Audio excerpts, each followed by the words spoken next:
Jadi begini ceritanya, Bos.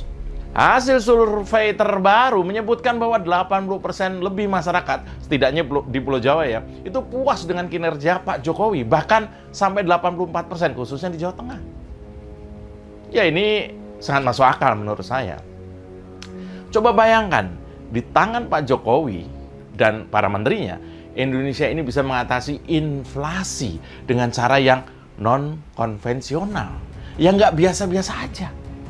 Anggaran politik naik, Anies panik jadi gelandangan politik, diprediksi ongkos maju Pilpres 2024 tembus 12 triliun rupiah. Anies Baswedan ketar-ketir, tercium bohir ogah keluar duit, auto gagalnya presnis.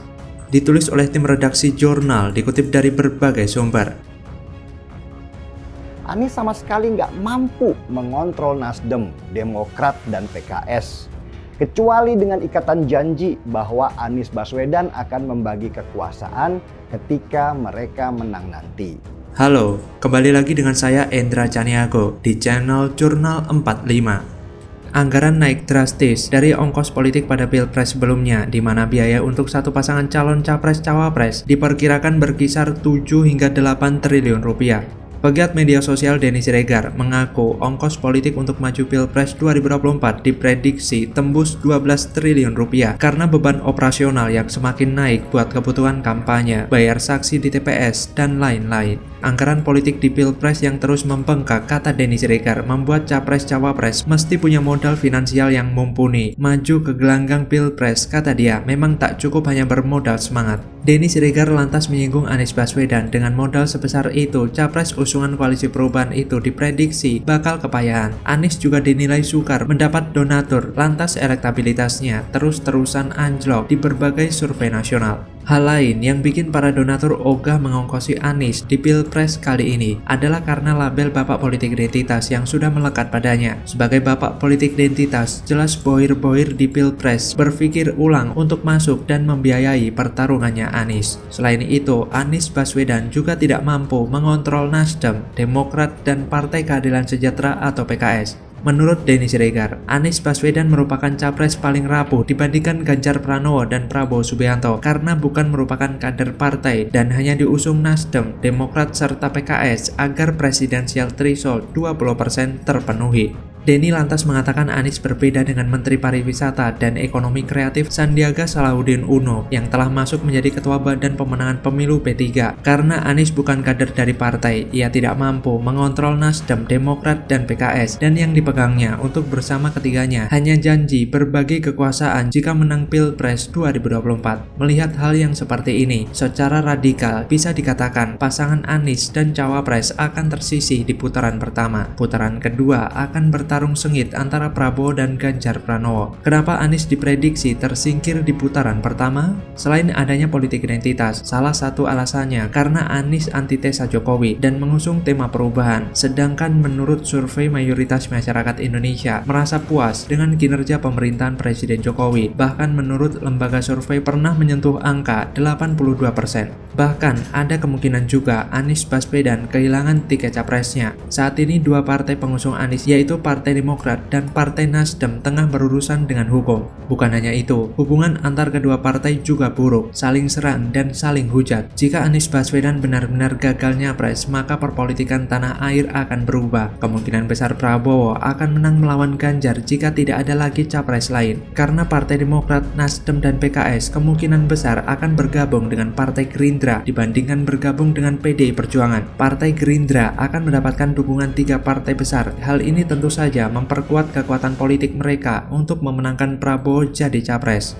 Ganjar bisa saja jadi pemenang dengan catatan mendapat dukungan penuh dari Presiden Jokowi. Walaupun tidak bisa maju lagi capres, Jokowi masih mempunyai pengaruh dan kekuatan politik sangat besar. Dukungan Jokowi kepada Ganjar akan membuat gerbong massa yang sangat besar untuk memperjuangkan Ganjar jadi presiden. Prabowo yang mendapat kekuatan tambahan dari KPP akan mendapat perlawanan sengit dari para pendukung Jokowi yang militan. Inilah nasib Anies Baswedan, ditinggal bohir, gagal menjadi capres, otomatis akan menjadi gelandangan politik. Lantas bagaimana kalau menurut Anda?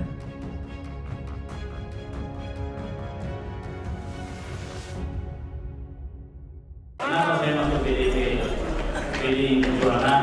Karena beliau tidak terbukti bahwa itu semua. Kalau saya, teman-teman sudah tahu, saya orang yang tidak pernah tangguh. Berjuang itu tidak senang-senang. Dan saya kira saya yang jadi perjuangan, saya tidak akan pernah senang-senang. Saya akan berjuang terus. Tentunya apa yang kita ingin capai kalau tidak senang-senang harus menang Pilpres, menang Pileg, dan menang Pileg. Karma usung Anies antitesa Jokowi lawan Surya Paloh. Elit Nasdem Makassar, Dani Pomanto, tinggalkan Nasdem dan pilih merapat ke PDIP, dukung Ganjar Pranowo. Ditulis oleh tim redaksi jurnal dari berbagai sumber. Mereka menolak Nasdem mengusung Anies Baswedan karena Anies kental sekali dengan cap politik identitas yang dulu digunakannya waktu Pilgub DKI tahun 2017. Halo, kembali berjumpa dengan Helmi Thohir di channel Jurnal 45. Kabar terbaru dari kader Nasdem yang mundur teratur lagi pasca pencapresan Anies Baswedan. Wali Kota Makassar, Dani Pomanto, diketahui yang bersangkutan ternyata telah berlabuh ke kapal besar PDIP. Dani beralasan mundur dari Nasdem karena faktor keluarga. Namun diduga alasan sebenarnya karena tidak setuju Nasdem mendukung Anies di Pilpres 2024. Dani Pomanto menginginkan Ganjar sebagai Capres 2024. Secara politik, Dani Pomanto sangat kuat di Kota Makassar. Dia memiliki basis massa yang sangat kuat. Bahkan berkat komandonya, Kota Kosong bisa mengalahkan pasangan calon wali kota dan wakil wali kota Munafri Arifuddin dan Andi Rahmatika yang didukung hampir seluruh partai di Pilwali Makassar 2018. Dalam pidatonya di hadapan kader PDIP, Sesulso Dani Pomanto mengungkapkan alasannya berlabuh ke partai pimpinan Megawati itu. Menurutnya, PDIP adalah partai yang baik. Wali Kota Makassar 2 periode ini pun berkomitmen akan berkontribusi dalam memenangkan PDIP di Makassar. Dani mengatakan siap berjuang memenangkan Ganjar Pranowo sebagai Presiden 2024. Dia akan berjuang penuh, tak setengah-setengah dalam mendukung Ganjar dengan target menang Pilpres dan Pileg. Menurut Wali Kota Makassar 2 periode ini, PDIP adalah partai yang paling ideal dan cocok dijadikan kendaraan politik. Dan Ganjar adalah capres yang pantas memenangi kontestasi Pilpres 2024 nanti. Hal tersebut seperti mengisyaratkan jika Dani benar-benar ogah mengusung Anies Baswedan. Seperti yang seniornya bilang, Julvan Lindan, bahwa Anies ini merupakan antitesis Jokowi. Jadi ngapain mengusung orang yang berkoar-koar melakukan perubahan sedangkan kan bobroknya dalam memimpin tercacar di mana-mana? Beginilah kalau ngawur memilih capres, tidak melihat kualitas dan kinerjanya tapi hanya melihat popularitasnya saja. Jadinya banyak kader yang hengkang memilih merapat ke partai lain. Bahkan PDIP yang saat ini sebagai seteru partai Nasdem ingin menampung para kader berkualitas dari partai Nasdem. Memang pada waktu awal-awal mendeklarasikan Anies sebagai capres, Nasdem terlihat sangat pongah. Waktu itu memang belum terasa bahwa pemilihan cawapres buat Anies bakal jadi masalah yang besar dan berlarut-larut, bahkan sampai sekarang. Makin kesini, Nasdem baru tahu betapa sulit dan rumitnya urusan cawapres ini. Elektabilitas Anies juga makin merosot, angka Nasdem juga jeblok, makin sering berantem sama Demokrat soal cawapres. Belum lagi dampak kasus korupsi yang menjerat Sekjen Nasdem yang juga mantan Menkominfo, Johnny G. Plate. Citra Nasdem menurun drastis di depan publik. Nah, nasib apesnya Nasdem gak berhenti sampai di sana. Kini banyak kadernya yang hengkang dan memilih partai lain yang sampai saat ini hanya Perindro dan PDIP yang bersedia menampung para kader tersebut.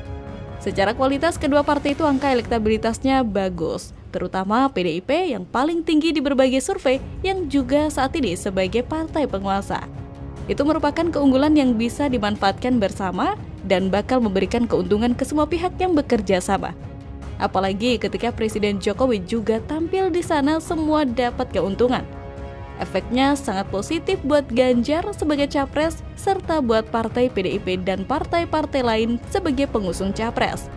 Melihat hal ini tentu Nasdem dan Surya Paloh akan tertampar dan jatuh tersungkur. PDIP akan jadi tempat berlabuh para kader Nasdem yang hengkang karena persoalan capres dan Nasdem usung dan mahar politik. Ini sih sama saja dengan menyebut kalau Nasdem itu partai yang munafik soal mahar politik, sementara PDIP adalah partai yang bisa dipercaya. Waduh, apes dong buat Nasdem. Sudah kena kasus korupsi, kena kasus mahar politik, kadernya banyak yang hengkang dan merapat ke partai lain. Sok bawa visi perubahan, sok mengkampanyekan Anies sebagai capres yang the best, hasilnya malah jeblok. Elektabilitas makin terengus, masa depan makin suram. Belum lagi situasinya sekarang ketika Partai Demokrat malah makin mendekat ke PDIP. Waduh, alamat makin hancur ya. Jadi bagaimana menurut Anda?